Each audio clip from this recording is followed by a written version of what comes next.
Hi everybody, it's Cindy, the scrapologist on Etsy, and I wanted to give you a sneak peek of the album that I'm putting together from my February junk journal kit. This is just one idea of what you can do with the kit, but I wanted to give you an idea of what it could possibly look like once it's all put together. I also want to give you a quick tutorial on how to use the Craft-Tex that will be part of your kit, and show you a cute little idea of what I did with the popsicle stick that's in there. So I gave you enough Craft-Tex so that you can do a sort of a wallet style or purse style fold over if you want. You can sew a button on and wrap some twine around. I think that's what I'm going to do. I'm not quite sure yet. I'm not done with this. But if you don't like that style and you just want a regular book look, then cut off this piece before you start decorating and sewing and everything. Cut it out at about 12.5. And yeah, you certainly don't have to have that if you don't want it. I haven't finished my pages. I haven't sewn them in or anything, but I'll just flip through really quickly. I still have all of these goodies to put in. I'm having a lot of fun. But here's what I have so far. Again, it's not finished. I'm just going to flip through quickly. The pattern papers, most of them have white on the other side. That's just my personal preference because then you have a blank palette and you can paint it, ink it up. For me, I use my junk journals as my planner. I do a 3-month, each signature is a month. And so I need these blank pages to maybe stick a calendar on here or other things. But so you've got a lot of white space to do whatever you want with it. But this is just quickly what I did. With the tea-dyed paper, I do love to fold the corners up and kind of tear out a little bit sometimes. Ink it up. More white space that I'm going to be putting stuff on. Here is a white space, and I Mod Podged a piece of the tissue paper and inked because I did want that page to look distressed. Again, fold it over the corner. This here, I wish that I had, in retrospect, I wish I had sewn this onto the cover, the edge of the cover, but oh well. Maybe next time. This is that Tim Holtz Glassine paper. It is fabulous in junk journals. I love it. You take it, your piece is going to be nice and pristine. Take it and just crumple it up, and you get this beautiful, beautiful look. I really like this paper. This paper here, this Craft-Tex that I gave you, is very stiff. And the other sheet of Craft-Tex, one of the sheets, I cut into tags. It's really nice paper for tags. I'll show you one later. So anyway, just, again, not showing every page because this is far from done. Here's a playing card. Okay, here's one of the tags. I haven't decorated it yet.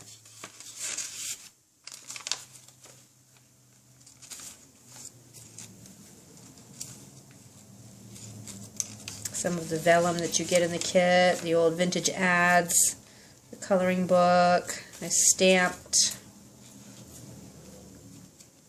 and tuck spot. This is the envelope.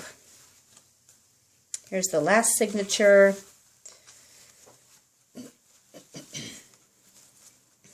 Just flipping through quickly. I like the way this page came out. I undercut the Craft-Tex. Oh, actually, this is where I cut the tag out. This is the paper that was left over from the tag, and then I glued some of the gauze that you get with the kit. So here's a tuck spot, and then I took one of my favorite stamps and stamped the tea-dyed paper. This is what the envelope looks like that you have in your kit that you're going to put together yourself. It ends up looking like this, so you can put a tag in here. When I put mine down, I only put tape here, here, and here, so you can have also have a tuck spot here. Sticks things in here, and you can have tags up here.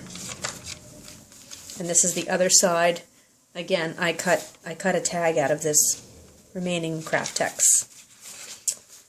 Nothing too special yet. I'm still working on it. Okay. So that all is going to fit in here very nicely. You see how nice that trim would have looked sewn on here or on here? I would highly recommend you do that if you think of it, or if you like that. Let me before I get into this, let me show you what I did with the popsicle stick. I made a little bookmark. So what I did was I took the popsicle stick and I just cut it up here with my scissors, my Tim Holtz scissors, and then flipped the piece down and glued it on here. So what that does then, it only put glue in this part up here, so then you have a bookmark. Oops, I just broke it. Don't push so hard. I just made this one really quickly. Then you have a bookmark. Okay?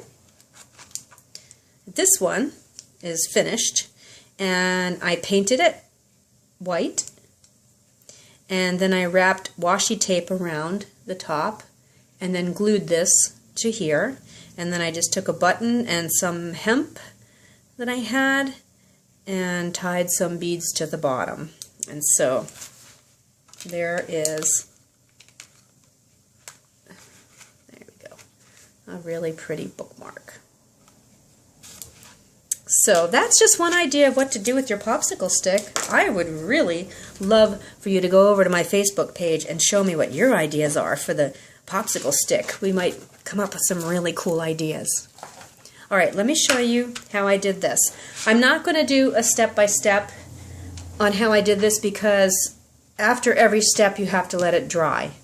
And I'm not a fancy camera type person. I don't know how to do all that time-lapse stuff and everything. So I'm just going to kind of show you a little bit, tell you the steps really quickly.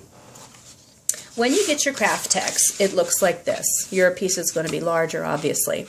But it looks like this. It comes in a roll that I cut for you. And you're not going to be able to really see it all that well in the camera, but it's very smooth. And as I told you in the first video in regards to this kit, Kraftex is a cross between paper and fabric. Anything that you can do to paper, you can do to this. Anything that you can do to fabric, you can do to this. So, the first thing I did was I threw this in the washing machine. Not this one, but this one. I threw it in the washing machine with my laundry. Just with regular laundry detergent and all my clothes. Threw it in there. And when it came out wet, I crumpled it up into a ball and threw it in the dryer.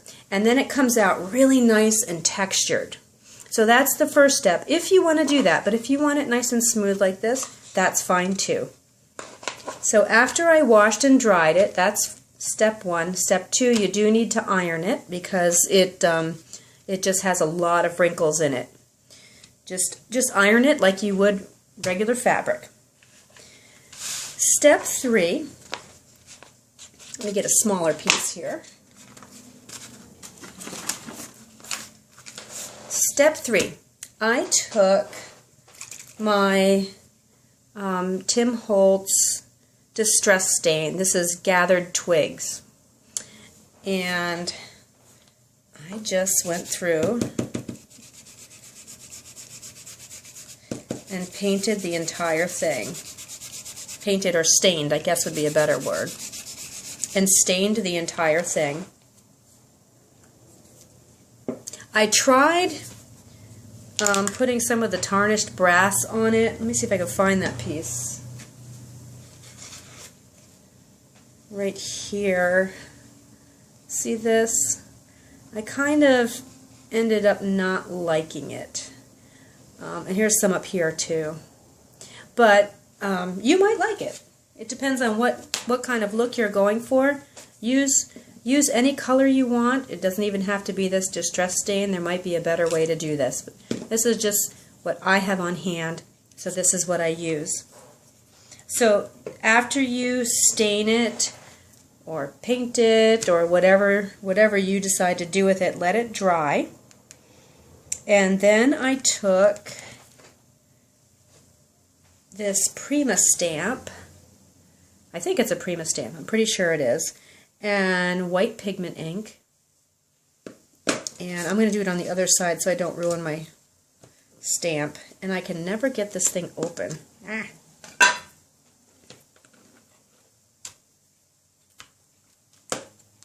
And then I just stamped it on top of the brown. Okay, I just stamped it. You see, you can kind of see the flowers there, right? It's a little glossy, a little shiny. Try to get it so the light's not shining on it so much, but I think you can see that.